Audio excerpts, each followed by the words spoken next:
Assalamualaikum warahmatullahi wabarakatuh. Perkenalkan, nama saya Ahmad Fauzi dari kelas manajemen 22A NPM 2241 1005. Mata kuliah hukum bisnis. Di sini saya akan menjelaskan materi tentang mengenal hukum dan bisnis. Mengenal hukum dan bisnis. Hukum bisnis merupakan seperangkat peraturan hukum yang diadakan untuk mengatur dan memecahkan masalah terjadi terutama selama aktivitas manusia dalam kegiatan ekonomi, perdagangan, jasa, dan keuangan. Hukum bisnis adalah peraturan yang dikeluarkan oleh pemerintah untuk mengatur perdagangan dalam kegiatan ekonomi, guna mewujudkan keamanan dan ketertiban perekonomian Indonesia. Hukum bisnis juga mengatur tata cara pelaksanaan urusan atau kegiatan dagang, industri, maupun keuangan yang terhubung dengan produksi atau pertukaran barang maupun jasa, di mana hal tersebut memiliki suatu risiko tertentu dengan usaha tertentu serta dengan motif tertentu pula. Pengertian hukum bisnis menurut para ahli adalah segala sesuatu yang berhubungan dengan aturan hukum dan dapat disampaikan baik secara tertulis maupun tidak tertulis. Hukum bisnis sendiri mengatur segala sesuatu yang berkaitan dengan hak serta kewajiban yang dimiliki oleh para pelaku bisnis, seperti hukum perjanjian dan perikatan dalam menjalankan bisnis. Hukum bisnis memiliki beberapa tujuan, diantaranya adalah memastikan berfungsinya mekanisme keamanan pasar secara efektivitas dan tepat, melindungi berbagai jenis usaha, terutama jenis usaha kecil dan menengah (UKM), membantu perbaikan sistem keuangan dan sistem perbankan, serta memberi perlindungan kepada pengusaha atau kontraktor. Jenis-jenis mengenal hukum dan bisnis.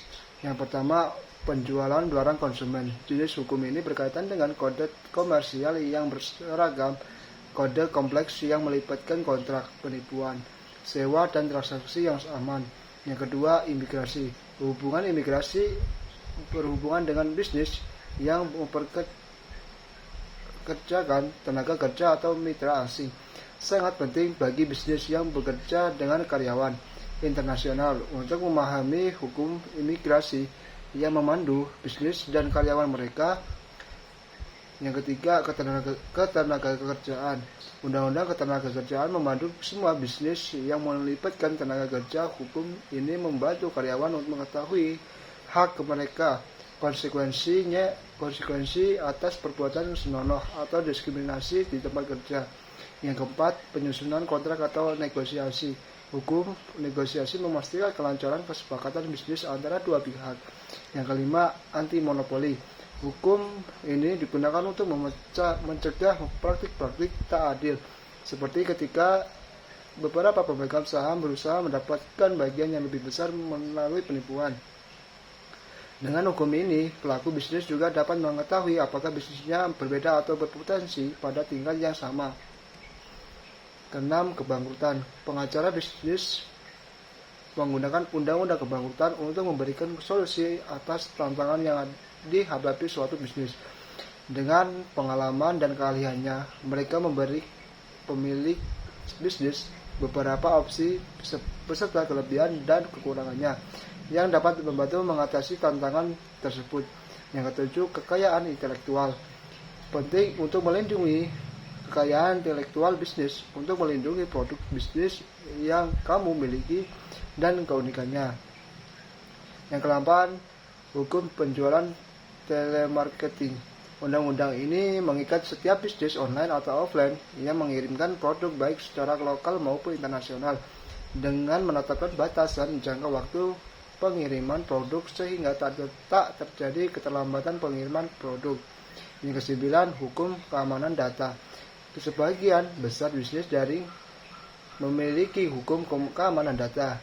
Bisnis dapat menyediakan basis data yang baik dan situs data yang terkunci untuk pelanggan online. Yang ke-10, hukum penjualan internasional. Bisnis internasional dapat membuat ketentuan untuk hukum penjualan internasional mengenai pengiriman, aturan dan peraturan untuk membantu mengendalikan operasi bisnis internasional.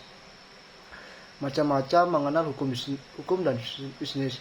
Yang pertama, sumber hukum material sumber hukum material adalah faktor yang turut serta menentukan isi hukum. Dapat ditinjau dari berbagai sudut, misalnya sudut ekonomi, sejarah, sosiologi, filsafat, agama, dan lain-lain. Dalam kata lain, sumber hukum material adalah faktor-faktor masyarakat yang mempengaruhi pembentukan hukum, pengaruh terhadap pembuat UU, pengaruh terhadap keputusan hakim, dan sebagainya. Atau faktor yang ikut mempengaruhi isi materi atau isi dari aturan hukum, atau tempat dari mana materi hukum itu diambil. Sumber hukum material ini merupakan faktor yang membantu pembentukan hukum. Faktor tersebut adalah faktor ide dan faktor kemasyarakatan. Yang kedua, sumber hukum formal. Sumber hukum formal adalah sumber hukum dengan bentuk tertentu yang merupakan dasar berlakunya hukum secara formal.